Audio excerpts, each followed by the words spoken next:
Hello, everyone. Welcome to another edition of 15 Minutes of Fame. This is Al Gilbert. I'm the Chief Listening Officer for AdvisoryOptions.net. We help people find new jobs, businesses find new customers, and we help sales presenters put together presentations that people will actually listen to. So I love listening to interesting people, and my guest today is Mr. Tony DAstolfo. He is the Senior Vice President for Serko, an expense and management online company that we'll talk about. Welcome, Tony. Thank you, Al. Nice to be here. Always great to talk to you because you have been one of the most interesting people that I've come across in all my years in the travel industry, which have been plenty. That's true. You and me together. All right. Well, I want to start at the beginning, Tony. Where did you grow up, and what were your parents' professions? Ooh, interesting. Okay, so I grew up in Flushing, Queens, which is one of the boroughs of Manhattan, one of the boroughs of New York. Everybody thinks Manhattan when they think of New York, but there's actually 5 boroughs. I'm one of the outer boroughs, solidly middle to lower middle class area where I grew up. My dad owned. As a matter of fact, I'm the first person in my family to work for a company. Everybody else was an entrepreneur. My grandfather came from Italy, opened up a bakery. His son took over that bakery. My dad was also working in the bakery, went off on his own and bought a garbage truck. And he was a private sanitation man for 35 years. My mother was his secretary while she raised her 3 sons. So she kind of ran all the paperwork, which was not insignificant. So she was kind of like a, gal Friday to my dad and his small business. And she was also raising me and my 2 brothers. So Okay. Yeah. So you're a New York boy through and through. You graduated from Baruch College, cum laude, very impressive. Thank you. A degree in marketing. You could have gone anywhere, Tony. You could have been the Gordon Gekko of Wall Street. Well, thank you for that. And yet you ran away and joined a circus called United Airlines. What were you thinking? What were you thinking? There's a funny story there, right? My best friend, who's still my best friend today, we were friends in 1st grade.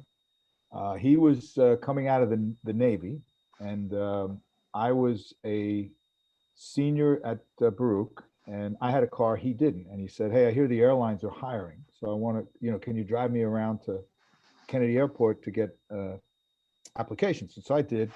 The last one we went to was United Airlines, and they said, "No, you have to go to an off-airport location where they had their medical facility, but they also had their HR facility." So I said, "Oh, this is great. I'm going to park the car, go in and go to the restroom." And as I walked in, the woman gave me the application. I said, "No, I'm just here to go to the restroom. I'm here with a friend." And she said, "Well, fill it out anyway. You never know." So I actually did fill it out. My friend got the job not with United, but he was so enamored with the flight benefits, and we were both young single guys at the time, that he said, "You got to do this because we can just fly all over. It's like the greatest thing." And so, long story even longer, United Airlines did call a couple times while I was still in school. And I said, "No, I can't make that training class because it was during the day and I had classes." And then the 3rd call, she said, "This is the last time, and I have an afternoon class." So I said, "Oh, you know what? I can go to school in the morning and do my 8 hours of training United at night." And so that's what I did. And I started in the airline. I absolutely started flying with my buddy. And but that's where I started. It was kind of haphazard and with no intention whatsoever. Well, life can be like that, haphazard, without intention. But you were with United for 20 years, and then 5 years short of your gold watch, you left for the brave new world of the internet. A small startup called Internet Travel Network, later known as Get There, which I believe was the first online booking tool, don't you think? Yes, it was. And then you went on to Reardon Commerce, which became Deem, and now you with Serko. So with the exception of a couple of detours to GroundLink and Focusrite, you've spent the majority of those years in corporate online travel. So now, 20 years later, as you're looking back on the online travel industry and what Frank Sinatra would say, the autumn of your years, what have been OBTs, where have OBTs succeeded in their promise, and where and why have they failed in the potential?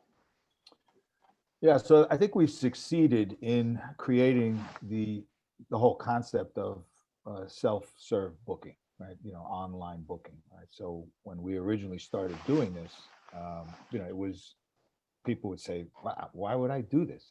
I pay somebody else to do that for me, right? You know, the travel management company. Why would I do it myself? And well, there's this thing called the internet where people are going to more and more get involved in doing things directly. And so that was kind of missionary selling a concept that was the most exciting and rewarding 5 years of my long career. It was walking and talking to people about something that was going to fundamentally change the way business travel was done. And I think we absolutely did. When you think about all the changes that have come as a result of the first OBTs. Now, where we failed is I don't think we've actually kept up with the time, or we haven't kept up with the technology. So here was an initiative that embraced the web and embraced people self-serving, and I think was ahead of the curve. And then today we've fallen way behind it, right? We haven't really OBTs haven't adapted to all of the latest and greatest technologies, right? You think about the personal experience you have with Netflix or some other, apps that you use. Online travel is always looked upon as, oh, you know, that's something I have to do at work. I don't really enjoy doing it, right? So I think that's the bad part. Now, and I'll give you the 2-minute reason as to why I think that is because the OBT has and always was and always has been undervalued, right? So we were in a business model that was transactional based, and we ended up, getting between $3 and $5 for a transaction. And when you consider the amount of effort and resources and technical capabilities that goes into that, think about connecting to all the different databases, applying a policy, all the things that OBTs do really well. We're definitely not paid what we should be getting paid. And so as a result of that, I don't think the investment is there. And so, yes, some of the tools have lagged in respect to becoming, as good, let's say, as a consumer web generally. Sure. So today you work for Serko, a New Zealand-based company whose primary product is Xeno. You're a Serkonian, I believe, right? Correct. That is correct. We are all Serkonians here. Serkonian. So given, I think this is the first company you work for that's not US based, it's based in New Zealand, a public company in New Zealand. If you would compare and contrast working for a company that's based overseas in New Zealand versus a company headquartered in the US culturally and strategically, what's the difference? Any? Well, yeah, no, there definitely are differences. I would say culturally, there is a more of an appreciation for the employee and the employee's balance between life and work. They are, and I don't know if this is, I think this is, I don't know if this is indigenous to New Zealand, but it is definitely indigenous to Serko, where there is a senior executive approach that would absolutely want to take care of their employees. It's almost like a family. And so that's in one way is very positive and different. You're not working for a big corporation, even though you're working for a company that's publicly traded, a couple hundred employees, has a global presence now. We're still very much involved in the day-to-day lifestyle balance that we create for our employees. A survey every 3 months. That survey looks at, it's a 40-question survey that goes really deep. We asked a bunch of questions, most recently on what are the challenges you're having working from home, because if you've never done that before. The other thing I would suggest is in the market, there is a lot less remote working. So it's a more traditional market with respect to everybody comes to an office. And then as far as the last thing I'll say is that's a little bit different is I talk about it all the time. It sounds like a knock, and it is to some degree. I don't think they operate with the same sense of urgency as we do here in the United States.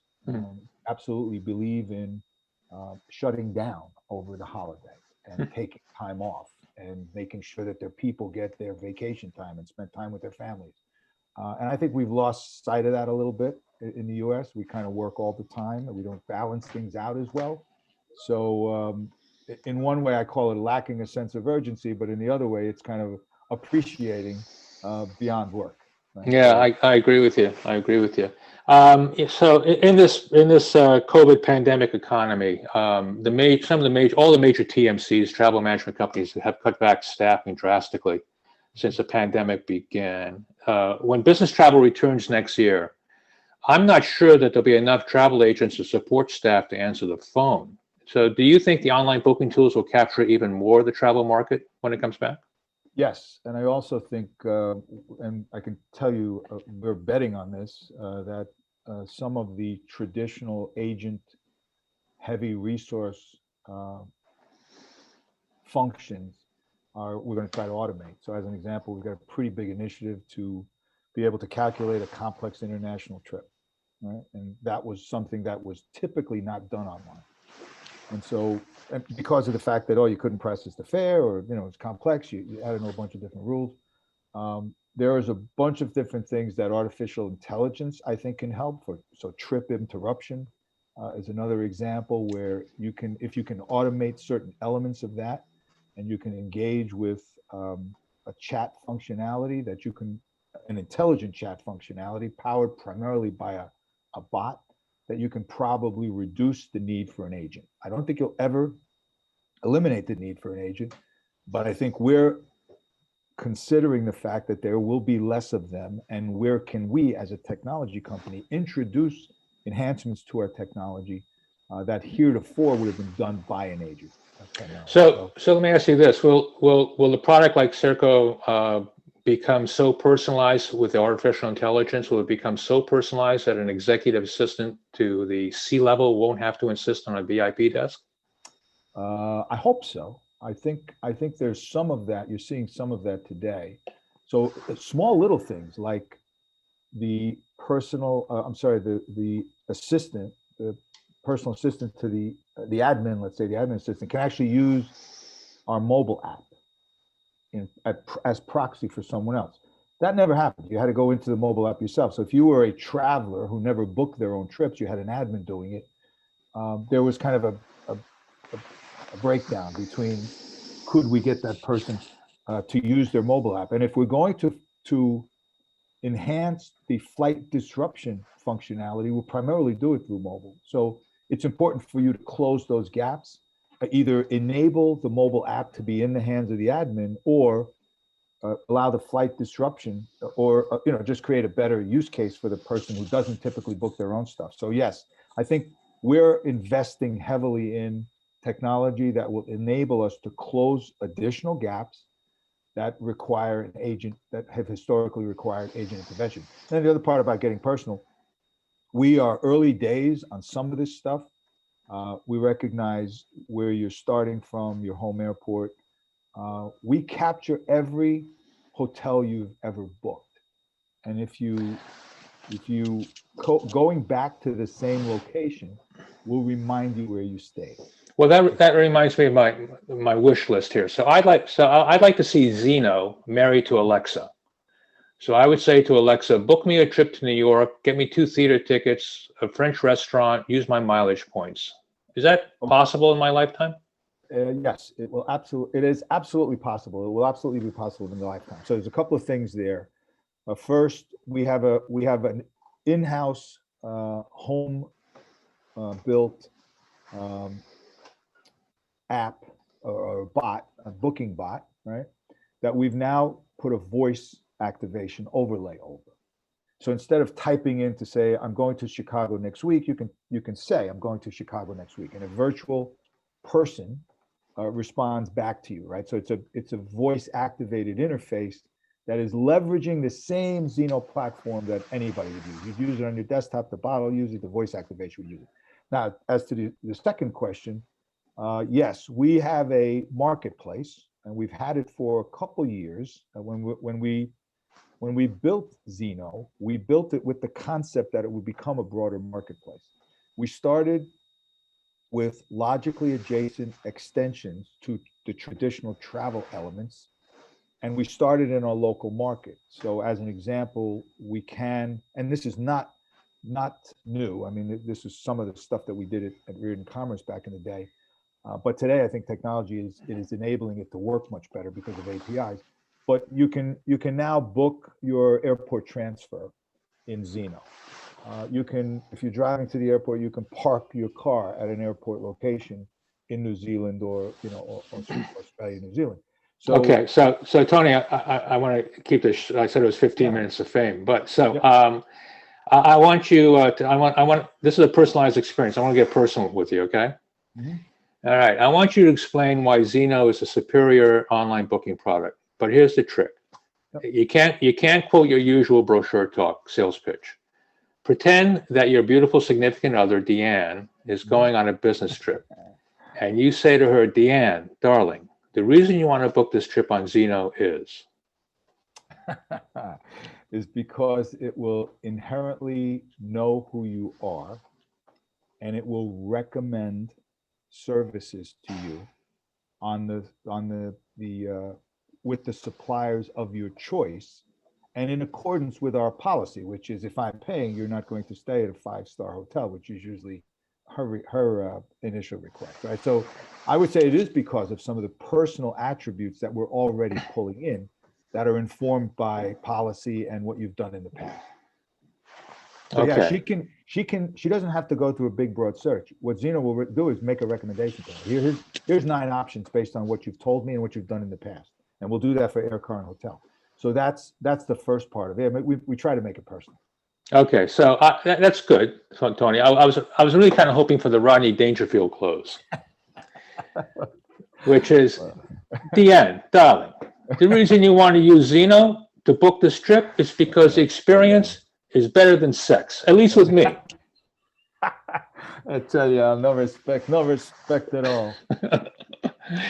Hey, Tony, I really appreciate this. We've been enjoying the wit and wisdom of Tony DAstolfo, Senior Vice President of Serko Travel and Expense Management, one of travel's best and brightest, a very good sport, and in the world of corporate comedy, my favorite sidekick.